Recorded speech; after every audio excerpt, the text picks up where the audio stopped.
सबसे पहले जो शुरुआत करी थी वो करनाल से शुरुआत की थी, जिसमें हमने 18 जून 2023 को सबसे बड़ा रोष प्रदर्शन किया था। उसके बाद हमने वहां पे हमें सीएम साहब से आश्वासन मिला था कि अगर आपकी जो मांग है वो 4 जुलाई तक पूरी नहीं होती है तो आप स्वतंत्र हो अगले निर्णय लेने के लिए। उसके बाद हम 5 जुलाई से लेके 15 अगस्त तक 42 दिन का ऐतिहासिक धरना हमने जो जिला मुख्यालय है वहां पे दिया गया था। वहां पे जो सीएम साहब थे हमारे पूर्व मुख्यमंत्री मनोहर लाल खट्टर जी, उन्होंने उसके लिए एक कमेटी बनाई गई थी और साथ ही ये कहा गया था कि जो 42 दिन का आपका धरना है उसको ड्यूटी पेड माना जाएगा। लेकिन ना ही वो जो जो कमेटी की रिपोर्ट है उस पे कोई फर्दर कोर्स ऑफ एक्शन लिया गया। यहाँ तक कि जब हमने आरटीआई के थ्रू जो कमेटी की रिपोर्ट थी उसको सार्वजनिक करने के लिए कहा गया तो जो कमेटी की रिपोर्ट थी वो मुख्यालय से गायब मिली, वो वहां पे उपलब्ध नहीं थी। उसके बाद हमने जींद में 10 मार्च 2024 को एक आंदोलन किया था, एक प्रदर्शन किया। उसके बाद हमने 7 जुलाई 2024 को फिर एक बार करनाल में अपना आक्रोश प्रदर्शन जाहिर किया। उसके बाद हमने अपनी 15 जुलाई से साइकिल यात्रा स्टार्ट करी, जो कि 20 तारीख तक करनाल पहुंच गई थी। 20 तारीख से करनाल जो 21 तारीख को सुबह कुरुक्षेत्र पहुंच गई थी और कुरुक्षेत्र से जैसे ही हमारे साथी रवाना हुए वहां पे उनकी गिरफ्तारियां कर ली गई। उसी की आवाज में हर जिला मुख्यालय पे हमने प्रदर्शन किया और साथ ही महेंद्रगढ़ के जो साथी थे उन्होंने भी अपनी गिरफ्तारी महेंद्रगढ़ जिले में दी थी। इसके बाद पंचकुला कूच करेंगे तो 27 जुलाई को ही सीएम ने इमरजेंट मीटिंग बुलाई, जिसकी अध्यक्षता श्री खुल्लर जी OSD2 सीएम ने करी। खुल्लर साहब के आश्वासन पर हमने जो हमारा धरना जो यात्रा थी, जो धरना था जो 28 जुलाई को होना था, उसको स्थगित करके 5 तारीख का कर दिया गया। लेकिन 2 दिन हो गए थे, खुल्लर साहब का ये आश्वासन था कि आपके जो 2 बंदे हमें दे दो और उसके बाद वो हमारी टीम के साथ काम करेंगे और उसके जो भी डिसीजन होंगे आपको कुछ ना कुछ अच्छा दिया जाएगा। लेकिन ऐसा कुछ नहीं है। कल हमारे बंदे गए थे वहां पे, 2 कमेटी मेंबर्स थे, उनको कोई अच्छा रिस्पॉन्स नहीं मिला। आज भी हमें कोई भी हमारे कमेटी मेंबर्स हैं उनको कोई भी किसी भी प्रकार का उचित रिस्पॉन्स सरकार द्वारा नहीं दिया गया।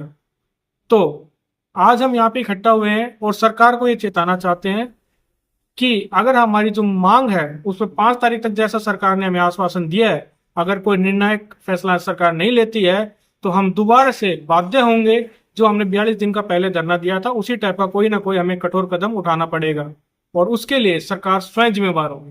धन्यवाद। मांग है 35,400, वो भी सिर्फ हमारे कार्य की समीक्षा के आधार पर। और हमने इसके संदर्भ में 42 दिन का धरना पिछली बार भी दिया था और हमने पक्ष और विपक्ष के सभी विधायकों को, सांसदों को, उपायुक्त महोदय के माध्यम से सीएम को भी ज्ञापन दिया था। उसके बाद हमारा 42 दिन का धरना चला और हमारी सीएम साहब के साथ अंतिम बैठक 15 अगस्त को हुई और उन्होंने हमें आश्वासन दिया और 30 दिन का हमारा ड्यूटी पीरियड और 12 दिन की अर्नड लीव कट जाएगी। इसका आश्वासन देख के हमने वहां से धरना समाप्त कर दिया और उसके बाद हमारी साइकिल यात्रा हुई जो कुरुक्षेत्र 21 जुलाई को पहुंची।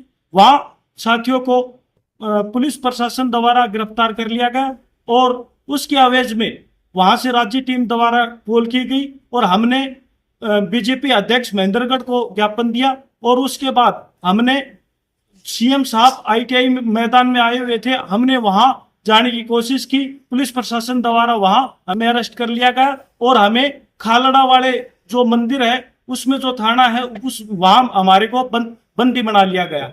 उसके बाद हमारा मुख्य प्लान था 28 जुलाई को करनाल में चंडीगढ़ में सीएम आवास का घेराव। हमें आश्वासन मिलता है कि आपकी मांग 5 तारीख तक मान ली जाएगी या पूर्ण कर दी जाएगी। हमने इसको केवल जो घेराव था उसको स्थगित किया है, न कि समाप्त किया है। यदि सरकार 5 तारीख तक नहीं मानती है तो हम राज्य कार्यकारिणी के आह्वान पर जो भी निर्णय राज्य कार्यकारिणी लेगी उसके लिए आर पार की लड़ाई के लिए तैयार हैं। और मैं खुले शब्दों में कहना चाहता हूं, यदि सरकार हमारी मांग, जायज मांग को नहीं मानती है तो आने वाले विधानसभा चुनाव में हम जितने लिपिक साथी हैं उसके परिवार वाले खुलकर सरकार का विरोध करेंगे और वोट फॉर 35,400 की मुहिम को आगे बढ़ाएंगे और विपक्ष के जो भी विधायक हैं उनको हम वोट फॉर 35 मुहिम के तहत उनको वोट देंगे और सरकार को बदलेंगे। जिस तरह से किया गया था कि तो सोमवार क्या लगता है कि आश्वासन पूरा नहीं हो पाएगा? नहीं, आश्वासन क्या है, इन्होंने इनकी सरकार की करनी और कथनी में बहुत ज्यादा अंतर है। ये सिर्फ लोगों को आश्वासन देते हैं और उस पर पूर्ण नहीं उतरते।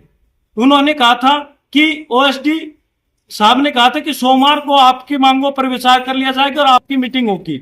आज मंगलवार है, सोमवार को किसी प्रकार की कोई मीटिंग नहीं हुई, नहीं अब तक कोई मीटिंग हुई है। उसके विरोध में हमने आज प्रेस कॉन्फ्रेंस की है और आगामी रणनीति पर विचार विमर्श करके हम यदि 5 तारीख तक नहीं मांग मानते हैं तो हम आंदोलन की तैयारियां करेंगे। ठीक। हमें 5 तारीख का टाइम दिया गया है और यदि सरकार 5 तारीख तक कोई ठोस कदम नहीं उठाती है, हमारी जायज मांग के ऊपर कोई काम नहीं करती है, तो राज्य कार्यकारिणी के आह्वान पर जो भी आदेश मिलेगा उस पर हम अमल करेंगे और जो 42 दिन की हड़ताल की थी उससे भी जबरदस्त हड़ताल करेंगे और विरोध प्रदर्शन करेंगे। क्या लगता है कि लगातार आप पिछले 5 साल से आंदोलन करते रहे हैं, उसके बावजूद सरकार ने आपकी मांग को नहीं माना, और आगे आप इस तरह का आंदोलन, क्या उम्मीद है कि सरकार आपकी मांग को मान लेगी? सरकार बार बार वादा खिलाफी कर रही है। हम सरकार को चेताना चाहते हैं कि ये 5 तारीख है, ये शायद आपकी आखिरी वादा है।